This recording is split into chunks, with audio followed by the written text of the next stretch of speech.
Doctor Manmohan Singh 22 मे 2004 ते 26 मे 2014 हा त्यांच्या पंतप्रधान पदाचा कार्यकाळ. भारताचे 14वे पंतप्रधान डॉक्टर मनमोहन सिंग हे एक विचारवंत व अभ्यासक म्हणून ओळखले जातात. त्यांच्या कामाप्रती असलेले व्यासंगी व शैक्षणिक दृष्टिकोन, जनसामान्यांसाठी असलेली उपलब्धता व विनम्र आचरणामुळे त्यांच्याकडे आदराने पाहिले जाते. पंतप्रधान मनमोहन सिंग यांचा जन्म 26 सप्टेंबर 1932 रोजी अखंड भारताच्या पंजाब प्रांतातील एका खेड्यात झाला. डॉक्टर सिंग यांनी 1948 साली पंजाब विद्यापीठातून आपले उच्च शालेय शिक्षण पूर्ण केले. त्यांचे शैक्षणिक कर्तृत्व पंजाब विद्यापीठापासून इंग्लंडमधील केम्ब्रिज विद्यापीठापर्यंत विस्तारलेले आहे. 1957 साली त्यांनी केम्ब्रिज विद्यापीठातून अर्थशास्त्र या विषयात प्रथम श्रेणीमध्ये पदवी प्राप्त केली आहे.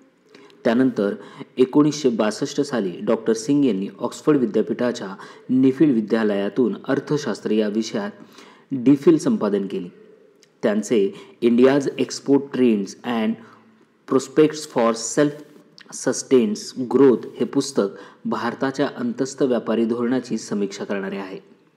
पंजाब विद्यापीठ व प्रथितयश दिल्ली स्कूल ऑफ इकॉनॉमिक्समध्ये प्राध्यापक म्हणून काम करत असताना डॉक्टर सिंग यांची शैक्षणिक ओळख अधिक समृद्ध झाली. या काळात UNCDTAD सचिवालयात त्यांनी काही काळ काम पाहिले होते. त्यातूनच त्यांची 1987 आणि 1990 या काळात जिनिव्हा येथील साऊथ कमिशनच्या सरचिटणीसपदी नियुक्त झाली. डॉक्टर सिंग यांनी 1971 साली वाणिज्य मंत्रालयात आर्थिक सल्लागार म्हणून जबाबदारी स्वीकारली व त्यांच्या सरकारमध्ये प्रवेश झाला. त्यातूनच 1972 साली त्यांची अर्थ मंत्रालयात प्रमुख आर्थिक सल्लागार म्हणून नियुक्ती झाली.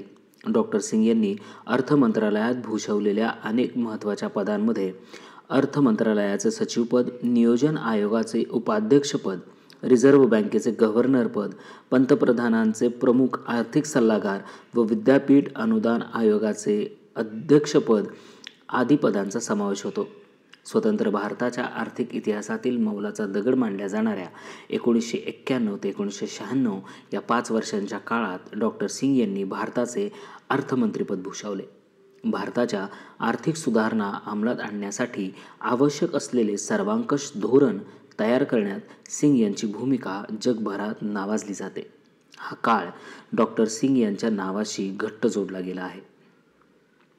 त्यांच्या कारकिर्दीत त्यांना प्रदान करण्यात आलेल्या अनेक महत्त्वाच्या पुरस्कारांपैकी भारतातील दुसरा सर्वोच्च नागरी पुरस्कार पद्मविभूषण पुरस्कार 1987 साली, भारतीय विज्ञान काँग्रेसमध्ये देण्यात येणारा जवाहरलाल नेहरू जन्मशताब्दी सन्मान 1995 साली, अर्थ मंत्रालयासाठी दिला जाणारा आशिया मनी अवॉर्ड 1993 व 1994 साली, केम्ब्रिज विद्यापीठाचा ॲडम स्मिथ जॉन्स पुरस्कार 1956 साली, केम्ब्रिजमधील सेंट जॉन महाविद्यालयात उल्लेखनीय कार्याबद्दल राईट पुरस्कार असे काही विशेष पुरस्कार आहेत. याशिवाय जपान निहोन कायझाई शिंबुन सारख्या अनेक संस्थांनी डॉक्टर सिंग यांना सन्मानित केलेले आहे. केम्ब्रिज व ऑक्सफर्ड सारख्या अनेक विद्यापीठांकडून डॉक्टर सिंग यांना मानद पदवी प्रदान करण्यात आलेली आहे. डॉक्टर सिंग यांनी अनेक आंतरराष्ट्रीय परिषदा आणि संघटनांमध्ये भारताचे प्रतिनिधित्व केले आहे. त्यांनी 1993 मध्ये सायप्रस येथे राष्ट्रकुल प्रमुखांच्या बैठकीत आणि व्हिएन्ना येथे मानवाधिकारावरील जागतिक परिषदेत भारतीय प्रतिनिधी मंडळाचे नेतृत्व देखील केले आहे. डॉक्टर सिंग यांनी 1991 पासून राज्यसभा या वरिष्ठ सभागृहात खासदारपद भूषवलेले आहे. 1998 ते 2004 च्या दरम्यान त्यांनी राज्यसभेत विरोधी पक्षनेत्याची भूमिका देखील पार पाडली. 22 मे 2004 साली झालेल्या सार्वत्रिक निवडणुकांनंतर डॉक्टर मनमोहन सिंग यांनी भारताच्या पंतप्रधान पदाची शपथ घेतली व 22 मे 2009 रोजी त्यांनी दुसऱ्यांदा भारताचे पंतप्रधान म्हणून शपथ घेतली. धन्यवाद.